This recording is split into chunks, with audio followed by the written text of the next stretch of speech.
India ने 2020 से लेकर बांग्लादेश को एक फैसिलिटी देकर रखी थी कि बांग्लादेश इंडिया की ज़मीन को, इंडिया के पोर्ट्स को और इंडिया के जो एयरपोर्ट्स हैं इनको इस्तेमाल करते हुए भूटान और नेपाल के साथ ट्रेड कर सकता है। लेकिन आज इंडिया ने इससे फैसिलिटी को ख़त्म कर दिया है, टर्मिनेट कर दिया है, और वो भी फौरी तौर पर टर्मिनेट किया हुआ है।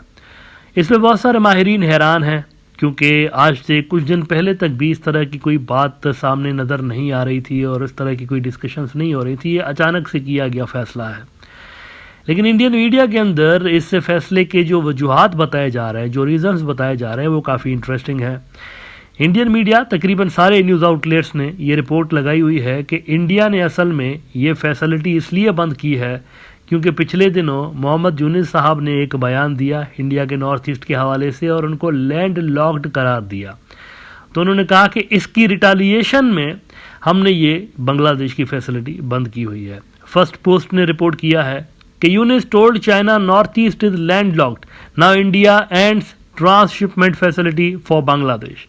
In a circular issued by the Central Board of Indirect Taxes and Customs, the trans-shipment facility, which was opened in 2020 to facilitate the export of cargo from Bangladesh to third countries via the Indian land customs stations en route to Indian ports and airports, was terminated.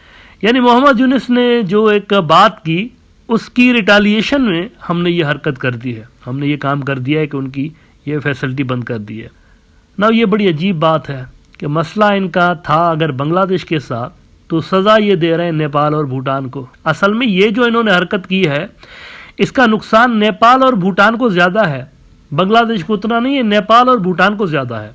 बल्कि उनके experts भी कह रहे हैं कि आने वाले दिनों में नेपाल और भूटान की तरफ से इस पे बात की जाएगी इंडिया से कि ये क्या किया है भाई आपने। फर्स्ट पोस्ट ही कहता है कि the move could disturb Bangladesh trade with Bhutan, Nepal and Myanmar. Further more land locked countries like Nepal and Bhutan are likely to raise concerns over the closure of the facility as it may affect their trade with Bangladesh. यानी उनको ज़्यादा problem है, तो बांग्लादेश को इतना problem नहीं है, नेपाल और भूटान को ज़्यादा प्रॉब्लम है। उनकी मंडियों में जो बांग्लादेश के गुड्स आ रहे होते थे वो कम हो जाएंगे, एज अ रिजल्ट उनकी सप्लाई चेन पर असर पड़ सकता है। अब ये बड़ी इंटरेस्टिंग बात है, सज़ा देनी थी बांग्लादेश को लेकिन उन्होंने सज़ा दे दी उल्टा किसको, भूटान और नेपाल को। अच्छा, फर्ज करें अगर वो ये कहते हैं कि हमने मोहम्मद यूनिस की स्टेटमेंट के अगेंस्ट में, उसके रद्द अमल में ये काम किया है, तो how would you feel if Bangladesh also do the same thing. अगर बांग्लादेश भी यही चीज़ कर लेता है तो कोलकाता से अगरतला पहुंचने के लिए इस वक्त जो आपको 200 किलोमीटर, 225 किलोमीटर लग रहे हैं, वही रास्ता अगर आपको जब 1500 किलोमीटर का पड़ेगा ना सिलीगुड़ी कॉरिडोर से घूम के अगरतला जाने में, तो आपको पता चलेगा कि लैंड लॉक्ड है या नहीं है ये रीजन। कैसा महसूस करेंगे अगर बांग्लादेश भी यही कर देता है, अपने रास्ते अगर वो बंद कर देते हैं, तो क्या इंडिया को अच्छा लगेगा। देखें ना, शुरुआत तो इन्होंने की हुई है, पहले इन्होंने कर दी ना।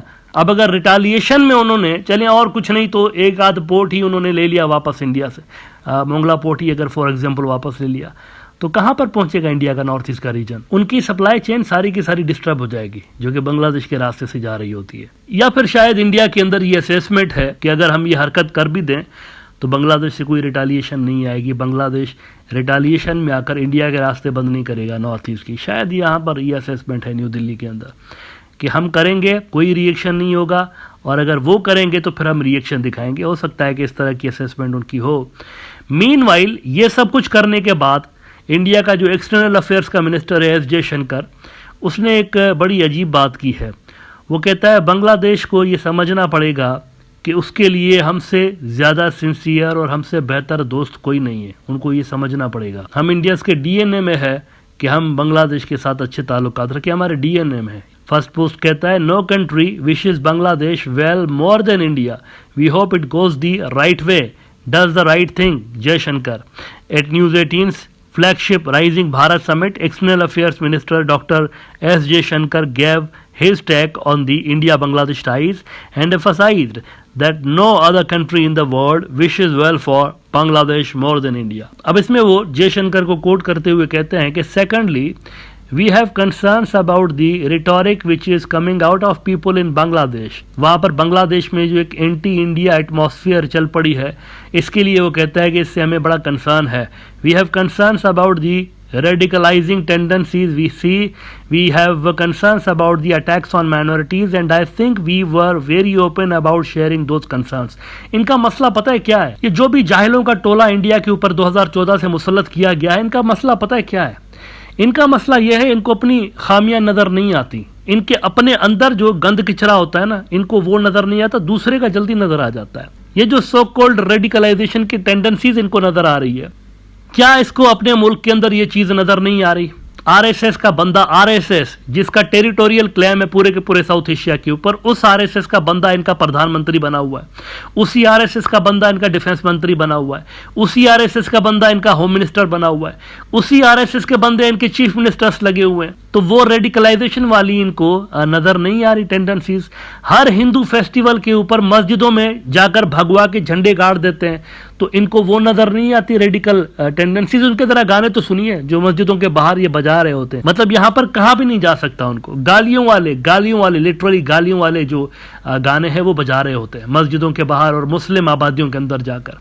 अपने यहाँ पर जो रेडिकल टेंडेंसीज हैं वो इनको नजर नहीं आती, दूसरों की बड़ा जल्दी नजर आ जाती हैं। अपनी तरफ से ये जो हरकत करते हैं ना, इस तरह से ट्रेड बंद कर देंगे जी, कनेक्टिविटी बंद कर दी, वो इनको नजर नहीं आ रही। लेकिन अगर रिटालिएशन में वहां से कुछ होगा, फौरी तौर पर इनको याद आएगा कि ये देखो, ये तो एंटी इंडिया गवर्नमेंट आ गई है वहां पर बांग्लादेश के अंदर। ये इनका सबसे बड़ा मसला है। एक आंख से देखते हैं, सिर्फ और सिर्फ अपना मफाद देखते हैं, सेल्फिश होकर, इंतहाई सेल्फिश होकर ये देखते हैं कि हमारे फेवर में क्या है। बस इनकी फॉरेन पॉलिसी और डिप्लोमेटिक इनकी जो टाइज हैं इतने से हैं, बस हमें क्या मिलेगा दैट्स इट। सामने वाले को फायदा हो या नुकसान हो, दे डोंट केयर। अब देखें ना, 3 मुल्कों को फायदा हो रहा था। ये जो इन्होंने हरकत की है रास्ते बंद करने वाली, ट्रेड रूट्स बंद करने वाली, 3 मुल्कों को खास तौर पर फायदा पहुंच रहा था, नेपाल, भूटान और ये बांग्लादेश। इनको कोई तकलीफ नहीं थी, इनको कोई नुकसान नहीं था, लेकिन इनको फायदा बर्दाश्त नहीं हुआ और इन्होंने यहां पर वो लाल आंख दिखाने की कोशिश की है कि सी वी आर द बॉस है। ये बॉसी एटीट्यूड दिखाने की इन्होंने कोशिश की है। अच्छा, इसकी वैसे टाइमिंग भी बड़ी इंटरेस्टिंग है। इन्होंने ऐसे वक्त में ये फैसला किया है जब नरेंद्र मोदी और मोहम्मद यूनुस की मुलाकात अभी हाल ही में हुई है, 2-4 रोज पहले, वहाँ बिम्स्टेक के इजलास के मौके पे। और वहाँ पर ये बड़े वादे वचन करके आए, उनको यकीन दहानी करा के आए कि हम आपके साथ अच्छे ताल्लुकात चाहते हैं, we want good relations with you, इस तरह की बातें करके आए ना। और जैसे ही वहाँ से वापस आए हैं बिम्स्टेक के इजलास से, तो उन्होंने ये हरकत कर दी है। बांग्लादेश को मैसेज दिया है, सिग्नल दिया। एक तो शेख हसीना की तकरीर करवा के भड़काऊ भाषण दिलवाया शेख हसीना से उन्होंने कल परसों, और दूसरा इन्होंने ये कर दिया है। तो इसका साफ मतलब है कि इंडिया प्रॉब्लम सॉल्विंग मूड में नहीं है। उनकी वही पहले वाली ही डिमांड है कि हमारी डिक्टेशन कबूल करो वरना you are not acceptable to us. ये जो भी सरकार वहां पर मौजूद है या फ्यूचर में जो भी सरकार आएगी, जब तक ये हमारी बातें मानेंगे, हमारी डिक्टेशन कबूल करेंगे, तब तक एक्सेप्टेबल हैं, जैसे शेख हसीना थी। Otherwise they are not acceptable to India.